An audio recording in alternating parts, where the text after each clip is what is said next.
अच्छे होंगे। जो लोग मेरे चैनल को सब्सक्राइब किए हैं उनको तहे दिल से शुक्रिया, और जो लोग नए जुड़ रहे हैं मेरे चैनल से तो please please please please please please वो मेरे चैनल को सब्सक्राइब करें। और हम अगला अध्याय जिसका नाम है एल्डिहाइड कीटोन और कार्बोक्सिलिक अम्ल। एनसीईआरटी पैटर्न पे जो ऑर्गेनिक केमिस्ट्री है, एनसीईआरटी पैटर्न का जो ऑर्गेनिक केमिस्ट्री है उसमें हम अध्याय शुरू कर रहे हैं आपका एल्डिहाइड कीटोन और कार्बोक्सिलिक अम्ल। इसमें आपको दो खंड पढ़ने होते हैं, ए और बी पढ़ने होते हैं। जो एक खंड है उसका नाम है एल्डिहाइड और कीटोन, जिसे हम लोग कार्बोनिल यौगिक कहते हैं। अर्थात कार्बोनिल यौगिक के अंतर्गत हमें एल्डिहाइड और कीटोन को पढ़ना होता है। सबसे पहले हम जान लेंगे कि कार्बोनिल यौगिक क्या होते हैं। कार्बोनिल यौगिक क्या होते हैं पहले हम इन्हें जान लेंगे।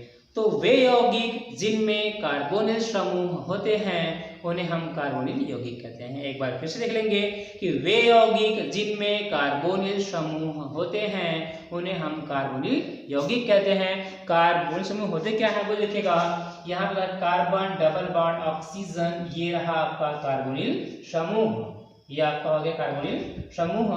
तो वे यौगिक जिनमें ये समूह उपस्थित होते हैं या फिर ये वे यौगिक जिनमें कार्बोनिल समूह होते हैं उन्हें हम कार्बोनिल यौगिक कहते हैं। ठीक है, आगे है आपका कार्बोनिल यौगिक अलग अलग सजातीय श्रेणी के होते हैं। उसमें कार्बोनिल यौगिक अलग अलग सजातीय श्रेणी के होते हैं।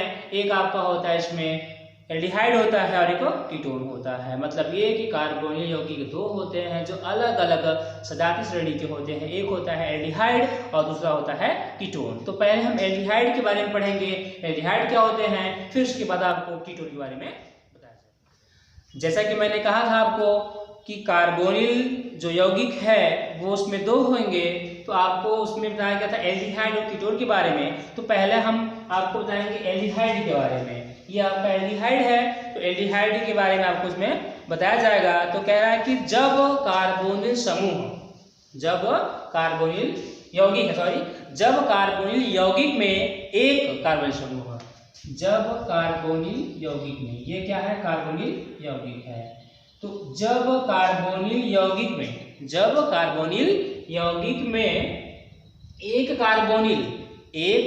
कार्बोनिल की एक संयोजकता, एक कार्बोनिल की एक संयोजकता हाइड्रोजन या एल्किल, हाइड्रोजन हो गए, हाइड्रोजन या एल्किल, और हो जाएंगे एल्किल या फिर एल्किल समूह या हाइड्रोजन के द्वारा संतुष्ट होता है, तो ऐसे कार्बोनिल यौगिक को हम एल्डिहाइड कहते हैं। एक बार इसको फिर देख लेंगे। कह रहा है कि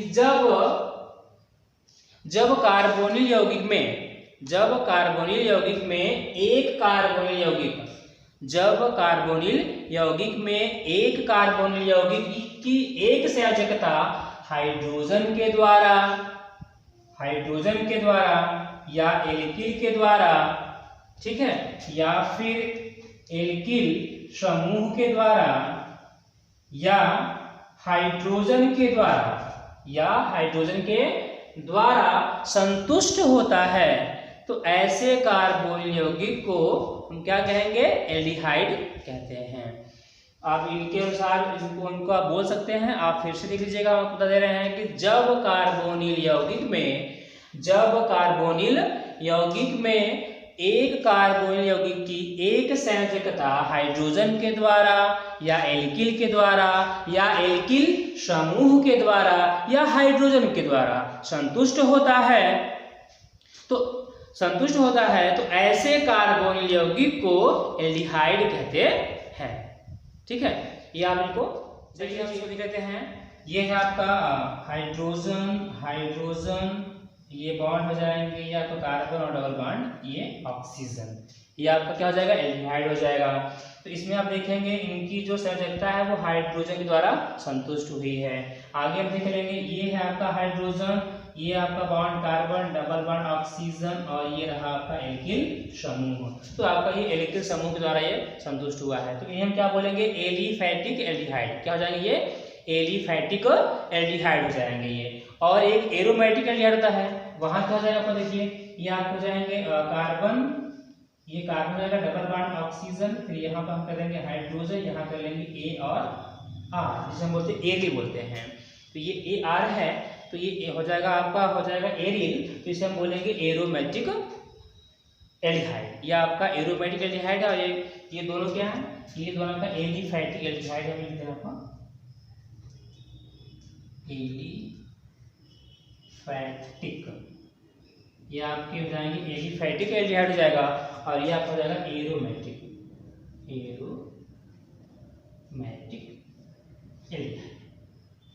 ठीक है, अब ध्यान दीजिएगा, ये है एलिफैटिक एल्डिहाइड और ये है, और आपको इसमें हम बताते हैं एल्डिहाइड का आईयूपीएसी नामकरण। तो एल्डिहाइड, ये एल्डिहाइड है, तो एल्डिहाइड का आईयूपीएसी नामकरण इसमें आपको हो जाएगा सामान्य सूत्र। तो सामान्य सूत्र में क्या हो जाएगा इनका CnH2n+1CHO। ठीक है, तो ये इनका सामान्य सूत्र है, इनसे हम कोई यौगिक को बना सकते हैं। इन्हें हम इस प्रकार भी लिख सकते हैं RCHO, ये भी हम इनको सामान्य सूत्र में कह सकते हैं। ठीक है, अब इनके बाद इसके बाद आता है इसमें क्रियात्मक समूह, देखेंगे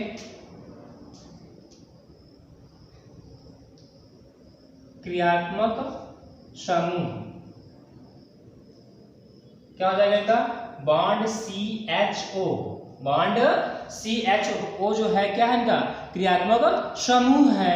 तो हम देखेंगे इसमें आगे अनुलग्न,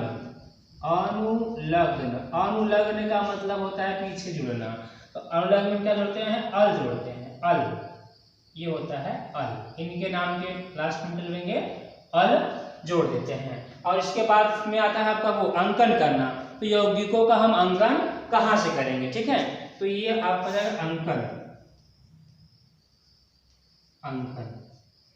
तो इसमें जो यौगिक है, जो भी हमें यौगिक मिलेगा तो उनका हम अंकन कहाँ से करेंगे, क्योंकि आईयूपीएसी नामकरण में अंकन जो होता है बस जरूरी होता है, अंकन बिना आप अंकन किए उनका नाम नहीं लिख पाते हैं। तो देखिए यहाँ हो जाएगा अंकन, तो कह रहा है कि अंकन हम वहां से करेंगे जहां से CHO समूह अर्थात एल्डिहाइड समूह लगा होता है। ठीक है, अंकन कहां से करेंगे, वहां से करते हैं, वहां से करते हैं जहां से बॉन्ड CHO समूह लगा होता है,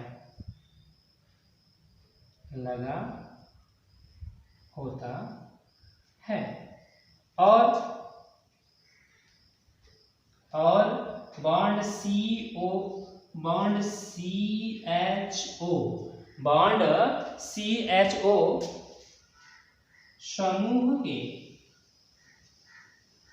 समूह के कार्बन को सदैव अंक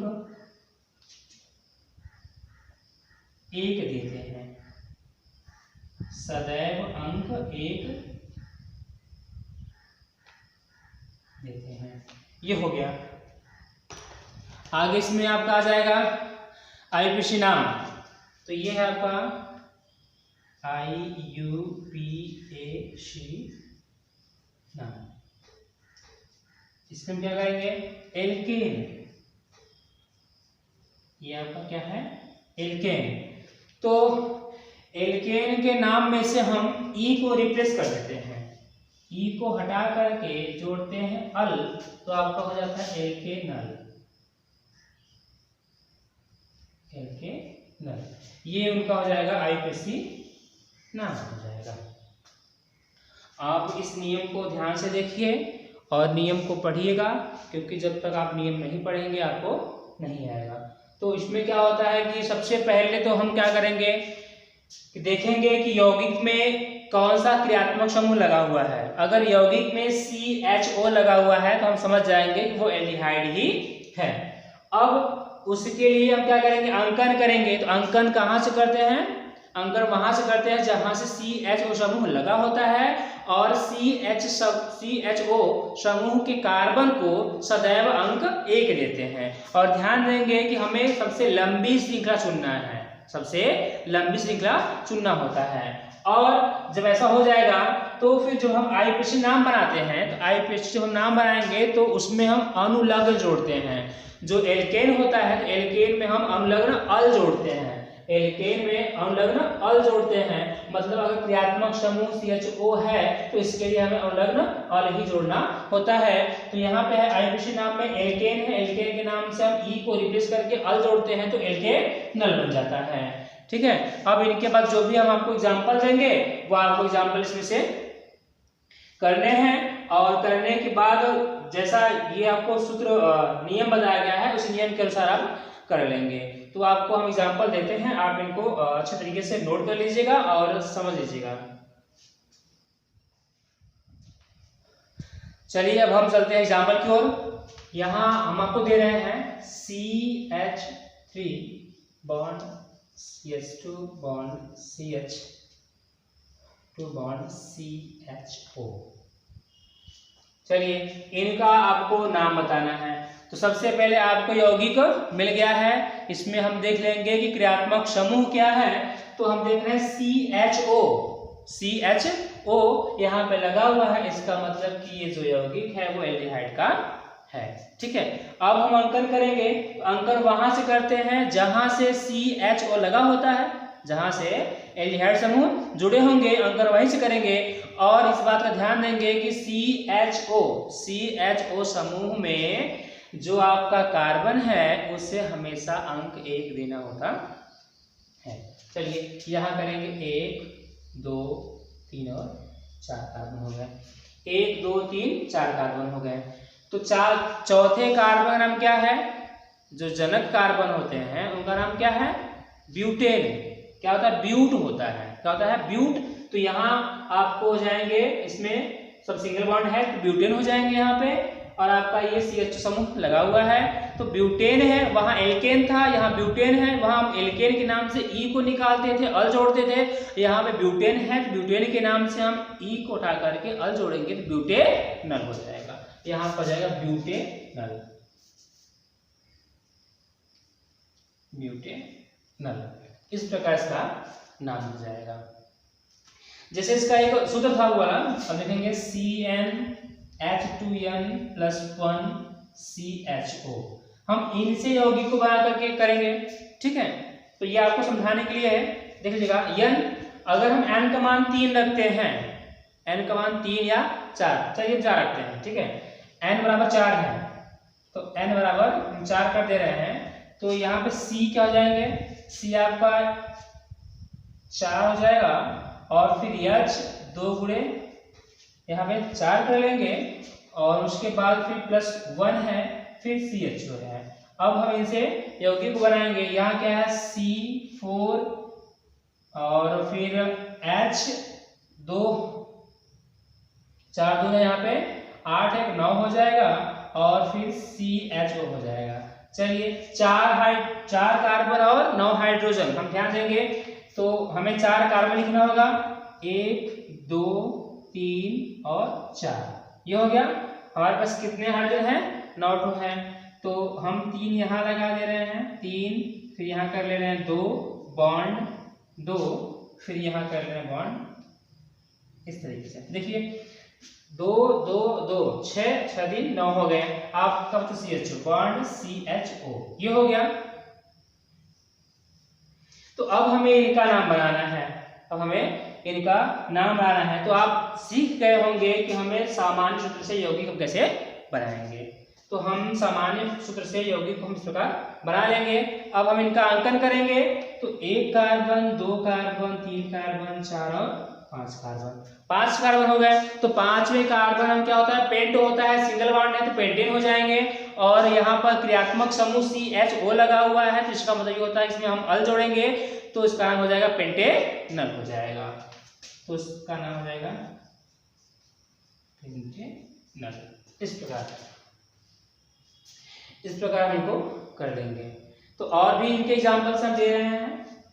देखिए आपको बता दे रहे हैं, ये है आपका CH3 bond CH bond CH bond CH bond CO sorry CHO हो जाते हैं। यहाँ पे हम यहाँ लगा दे रहे हैं CH3 और एक यहाँ लगा दे रहे हैं C2H5, यहाँ पे फिल कर दे रहे हैं।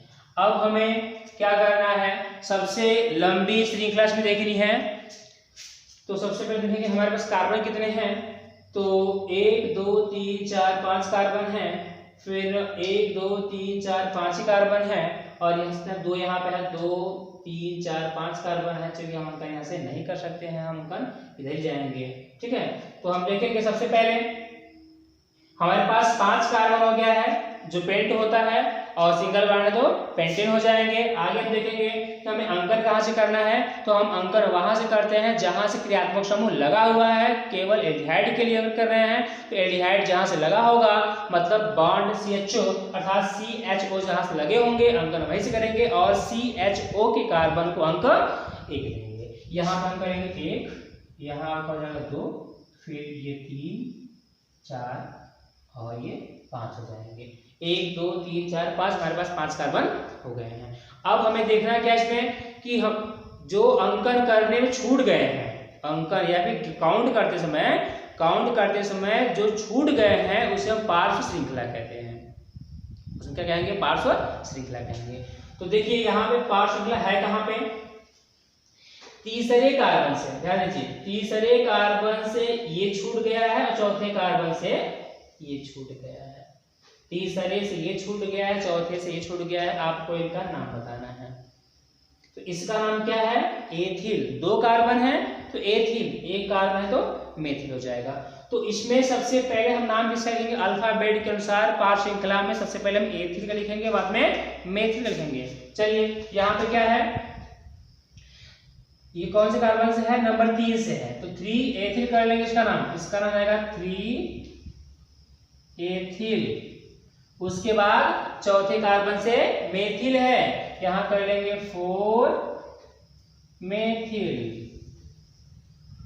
उसके बाद 5 कार्बन है तो पेंटेन होता है, CHO है तो अल लगा देंगे तो पेंटेनल हो जाएगा। यहां कर लेंगे पेंटेनल। इस प्रकार हम इनका नाम लिख लेंगे। एग्जाम्पल तो आपने कर लिया है, अब ये आपके लिए क्लास वर्क है। आप इसे पढ़ते वक्त ही आप इसको आप कर लीजिएगा, और आपको नहीं आता है तो आप कमेंट बॉक्स में कमेंट कर दीजिएगा कि कौन सा आपको नहीं आ रहा है, तो आपको आंसर वही आपको मिल जाएगा। ये यहाँ पर CH3 CH2 CH2 CH CH CH3, यहाँ पे C3 और H7 करके है, और यहाँ पे CH2 और CH2 है। ये आपका इस तरीके से है, यहाँ पे C है डबल बॉन्ड O, यहाँ पे आपका H है। फिर ये देखेंगे CH3 CH2 CH CH और CH, फिर यहाँ पे CH2, यहाँ पे CH2 कर लेंगे इसको हम। और उसके बाद फिर यहाँ है आपका, ये आपका CHO ही है, हम इसको पढ़ के लिखे हुए हैं। यहाँ पे CH2 है, फिर CH2 C, यहाँ पर ऊपर नीचे आपका एथिल लगा हुआ है आपका ये, फिर यहाँ पे CH2 और CH3 है। ये क्लास वर्क है, आप पढ़ते वक्त इसे कर लेंगे। अगर नहीं आता है तो आप इसे कमेंट बॉक्स में कमेंट करिए कि आपको कौन सा नहीं आ रहा है, आपको आंसर वही दे दिया जाएगा। हम लोग आगे चलते हैं और आपको इसमें बताते हैं, पढ़ने के लिए है आपका एल्डिहाइड के विरचन की सामान्य विधियां, मतलब कि एल्डिहाइडों के बनाने की सामान्य विधि। उसमें आपको फर्स्ट नंबर है आपका बताया जाएगा आपको एल्कीन की ऑक्सो अभिक्रिया द्वारा, एल्कीन की ऑक्सो अभिक्रिया द्वारा। तो उसमें आपका जो फर्स्ट है वो है आपका एल्कीन की ऑक्सो अभिक्रिया द्वारा। तो इसमें क्या है, तो ये आपका है एल्कीन है, ये एल्कीन है, और एल्कीन पे हम CO और हाइड्रोजन की अभिक्रिया हम कराते हैं कोबाल्ट टेट्राकार्बोनिल की उपस्थिति में 363 से 423 केल्विन ताप पर जब हम इनकी अभिक्रिया कराते हैं तो हमें एल्डिहाइडो के समावयवी रूप मिलते हैं, जिन्हें हम हाइड्रोफॉर्मिली कहते हैं। इनको आपको लिखना कैसे है वो हम लिख लेंगे कि एल्कीन की कोबाल्ट एल्कीन की कोबाल्ट कार्बोनिल उत्प्रेरक की उपस्थिति में, ये आपका क्या है, एल्कीन है, ठीक है। तो एल्कीन की कोबाल्ट कार्बोनिल या फिर कोबाल्ट टेट्रा कार्बोनिल बोल सकते हैं, ठीक है। तो कोबाल्ट टेट्रा कार्बोनिल उत्प्रेरक की उपस्थिति में उच्च दाब और 363 से 423 केल्विन ताप पर CO और हाइड्रोजन की अभिक्रिया द्वारा दो समावयवी एल्डिहाइड अभिक्रिया द्वारा प्राप्त होते हैं या बनते हैं। तो ऐसे मिश्रण को, इस मिश्रण को हम हाइड्रोफॉर्मिली कहते हैं। क्या कहते हैं? हाइड्रोफॉर्मिली कहते हैं। देख लीजिएगा, ये आपका प्रोपीन है, 3 कार्बन है, प्रोपीन है। तो प्रोपीन की अभिक्रिया हम किससे करवा रहे हैं? CO और हाइड्रोजन से करवा रहे हैं। तो एल्किल की कोबाल्ट कार्बोनिल, ये एल्किल है मतलब प्रोपिल है, तो प्रोपिल की CO4 मतलब कि कोबाल्ट टेट्रा कार्बोनिल उत्प्रेरक की उपस्थिति में, हम इसको ऐसे बोल सकते हैं, लिख सकते हैं कि कोबाल्ट टेट्रा कार्बोनिल की उपस्थिति में, ये ऐसे होगा, सॉरी ये आपका ऐसा तो टेट्रा होगा ना। तो कोबाल्ट टेट्रा कार्बोनिल की उपस्थिति में एल्कीन की अभिक्रिया CO और हाइड्रोजन से उच्च दाब और 363 से 423 केल्विन ताप पर अभिक्रिया कराने से समावयवी एल्डिहाइडों का मिश्रण मिलता है। इस मिश्रण को हम हाइड्रोफॉर्मिली कहते हैं। तो देखिए, ये दोनों आप देखेंगे, दोनों के सूत्र सेम हैं, दोनों का जो अणुसूत्र है वो समान है।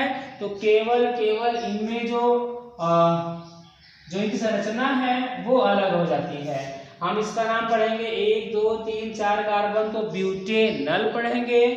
और ये है तो 1 2 3 तो करेंगे, यहाँ से करेंगे 1 2 3 करेंगे तो हम पढ़ेंगे 2 मेथिल प्रोपेनल पढ़ते हैं इसको। तो इसलिए ये एल्डिहाइडों के समावयवी हो जाएंगे।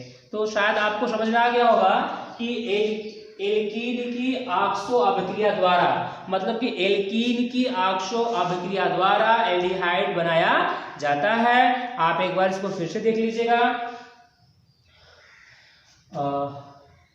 कोबाल्ट टेट्रा, आपको लिखना कैसे है, या तो आप समझ जाइए ऐसे, या फिर आप इसको लिख भी सकते हैं, नोट कर सकते हैं। अगर आप रिएक्शन समझते हैं, अच्छी बात है कि आप रिएक्शन कर लेंगे, उसके अनुसार थ्योरी को लिख सकते हैं। तो क्या इसमें है कि कोबाल्ट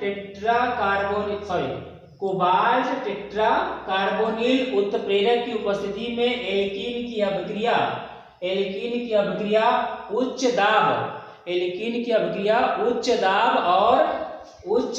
और 336 से 423 केल्विन पर CO और हाइड्रोजन से जब करवाते हैं तो समावयवी एल्डिहाइडों का मिश्रण मिलता है। इस मिश्रण को हम हाइड्रोफॉर्मिली कहते हैं, ठीक है। और ये इसका रिएक्शन इसको नोट कर लीजिएगा। बनाने की विधि में ही दूसरा पॉइंट है, दूसरा नंबर है, फिर दूसरी विधि से हम एल्डिहाइड को कैसे बनाएंगे वो देख लेंगे। क्या है? रोजेनमुंड अपचयन अभिक्रिया। तो इसको हम कैसे करवाएंगे वो देख लीजिए। ये है आपका एसिल क्लोराइड है, ये हाइड्रोजन है, ये आपका पैलेडियम है। पैलेडियम का जो होता है वो पीडी होता है। ये पैलेडियम है, ये आपका बेरियम सल्फेट है, और ये आपका एल्डिहाइड है, आपका HCl है, ठीक है। तो इसे आपको कैसे बताना है वो देखिएगा। कह रहा है कि उबलते हुए जाइलिन माध्यम में एसिल क्लोराइड का अपचयन हाइड्रोजन के द्वारा, उबलते हुए जाइलिन माध्यम में एसिल क्लोराइड का अपचयन हाइड्रोजन द्वारा पैलेडिनीकृत बेरियम सल्फेट की उपस्थिति में जब करवाते हैं या कराने पर एल्डिहाइड बनता है और इस अभिक्रिया को हम रोजेनमुंड अपचयन अभिक्रिया कहते हैं। तो रोजेनमुंड अपचयन अभिक्रिया क्या होती है, मेन आपका ये होता है उत्प्रेरक। तो हम इस अभिक्रिया में कौन सा उत्प्रेरक यूज कर रहे हैं वो देखते हैं। तो आपको जब भी रोजेनमुंड अपचयन अभिक्रिया को बताना होता है, लिखना होता है, तो आप ध्यान देंगे कि हमारा उत्प्रेरक कौन सा है। तो इस अभिक्रिया में हमें यही उत्प्रेरक यूज करना होता है। तो क्या कह रहा है कि और अपचयन भी है, तो अपचयन हाइड्रोजन का एडिंग, जो हाइड्रोजन जब जुड़ते हैं तो अपचयन होता है, अब जानते हैं। तो रोजेनमुंड अपचयन अभिक्रिया कह रहा है। तो रोजेनमुंड अपचयन अभिक्रिया को हम बताएंगे कैसे कि उबलते हुए जायलीन माध्यम में, उबलते हुए जायलीन माध्यम में एसिड क्लोराइड का अपचयन हाइड्रोजन के द्वारा पैलेडिनीकृत बेरियम सल्फेट की उपस्थिति में, उत्प्रेरक की उपस्थिति में जब हम करवाते हैं तो हमें यहाँ क्या मिलता है, एल्डिहाइड मिलता है और यहाँ पे HCl हाइड्रोजन क्लोराइड बाहर निकल जाते हैं। एक बार हम फिर देख लेंगे इसको, ध्यान देंगे। रोजेनमुंड अपचयन अभिक्रिया है, उसमें आपका जो मेन होता है वो आपका उत्प्रेरक होता है। हम ध्यान देंगे कि इसमें उत्प्रेरक कौन सा यूज करते हैं, पैलेडियम का, ये PD है और यहाँ BaSO4 बेरियम सल्फेट, दोनों को मिक्स बना करके उसको हम उत्प्रेरक रूप में प्रयोग करते हैं। एक बार ध्यान देंगे क्या कह रहा है कि जायलीन, उबलते हुए जायलीन माध्यम में एसिड क्लोराइड का हाइड्रोजन के द्वारा जब अपचयन करवाते हैं, किसकी उपस्थिति में, पैलेडिनीकृत बेरियम सल्फेट की उपस्थिति में करवाते हैं अपचयन, तो हमें यहाँ पे एल्डिहाइड मिलता है और ये आपका HCl हाइड्रोजन क्लोराइड बाहर निकल जाता है। हम यहाँ R की जगह रखते हैं CH3 रख लेते हैं और फिर यहाँ आपका हो जाता है ये कार्बन CO और यहाँ पे Cl। फिर यहाँ करेंगे हाइड्रोजन, उपस्थिति वही रहेगी यहाँ पे PD करके और BaSO4 और यहाँ आपका हो जाएगा CH3, आपका हो जाएगा CH3 बॉन्ड CH। वो ध्यान देंगे ये हाइड्रोजन जो है, एक हाइड्रोजन यहाँ ऐड हो रहा है क्योंकि अपचयन है, तो अपचयन में हाइड्रोजन क्या होते हैं, जुड़ते हैं। तो ये अपचयन है, तो अपचयन क्रिया में ये दो हाइड्रोजन है, तो एक हाइड्रोजन यहाँ जुड़ेगा और दूसरा हाइड्रोजन Cl को लेकर के यहाँ बाहर हो जाएगा। ठीक है, तो ये आपका क्या हो जाएगा, एल्डिहाइड हो जाएगा। एक दो कार्बन है, इसका नाम क्या हो जाएगा, एथेनल। ये क्या है, एथेनल है और आपका ये HCl है। अपचयन का मतलब होता है हाइड्रोजन का जुड़ना। तो हाइड्रोजन जो है आपका यहाँ पे एसिड क्लोराइड में क्लोरीन को बाहर करके वहां जुड़ जा रहा है और एक क्लोरीन और हाइड्रोजन मिलकर के यहाँ पे HCl बना ले रहे हैं। बनाने की विधि में ही हम देखेंगे तीसरा पॉइंट है, तीसरा जो नंबर है वो है आपका स्टेफेन अभिक्रिया। तो स्टेफेन अभिक्रिया से एल्डिहाइड बनाया जाएगा। तो किस प्रकार, ये उसका रिएक्शन है, देख लीजिए। तो इसमें क्या कह रहा है आपका स्टेनस क्लोराइड, ये है आपका stannous chloride, SnCl2, stannous chloride और सांद्र हाइड्रोक्लोरिक अम्ल, स्टेनस क्लोराइड और सांद्र हाइड्रोजन क्लोराइड द्वारा एल्किल साइनाइड का मतलब ये होता है, क्या कह रहा है कि स्टेनस क्लोराइड और सांद्र हाइड्रोजन क्लोराइड के द्वारा आपका ये है एल्किल, इनकी बात कर रहा है, एल्किल। ठीक है, तो पहले हमने क्या किया है, पहले मैंने किया कि एल्किल साइनाइड का मैंने अपचयन करा लिया, एल्किल साइनाइड का हमने क्या कर लिए हैं, अपचयन करवा लिए हैं। तो एल्किल साइनाइड का हम अपचयन करा रहे हैं तो हमको मिल जा रहा है एलिमीन। तो आपको लिखना क्या होगा कि सबसे पहले कि एल्किल साइनाइड का अपचयन, एल्किल साइनाइड का हाइड्रोजन के द्वारा अपचयन करने पर हमें एलिमीन प्राप्त होता है और स्टेनस क्लोराइड और सांद्र हाइड्रोक्लोराइड की अभिक्रिया से एलिमीन जो है वह एलिमीन हाइड्रोजन क्लोराइड में परिवर्तित हो जाता है। उसके बाद फिर एलिमीन हाइड्रोजन क्लोराइड का जब हम जल अपघटन करवाते हैं, तीसरी अभिक्रिया में एलिमीन हाइड्रोजन क्लोराइड का जब हम अपघटन करवाते हैं, जल अपघटन करवाते हैं, तब हमें यहाँ मिल जाता है एल्डिहाइड मिल जाता है और अमोनियम क्लोराइड बाहर निकल जाता है जो 9 का होता है। एक बार हम लोग फिर से देख लेंगे कि सबसे पहले क्या करेंगे हम इसमें, ये है आपका एल्किल साइनाइड है, तो एल्किल साइनाइड का सबसे पहले हम अपचयन करा लेते हैं। तो हाइड्रोजन द्वारा, तो एल्किल साइनाइड का हाइड्रोजन के द्वारा अपचयन कराने पर हमें एल्जीमीन प्राप्त होता है। फिर स्टेनस क्लोराइड और सांद्र हाइड्रोक्लोरिक अम्ल, स्टेनस क्लोराइड और सांद्र हाइड्रोक्लोरिक अम्ल के साथ जब हम एल्जीमीन की अभिक्रिया करवाते हैं तब हमें एल्जीमीन हाइड्रोजन क्लोराइड प्राप्त होता है।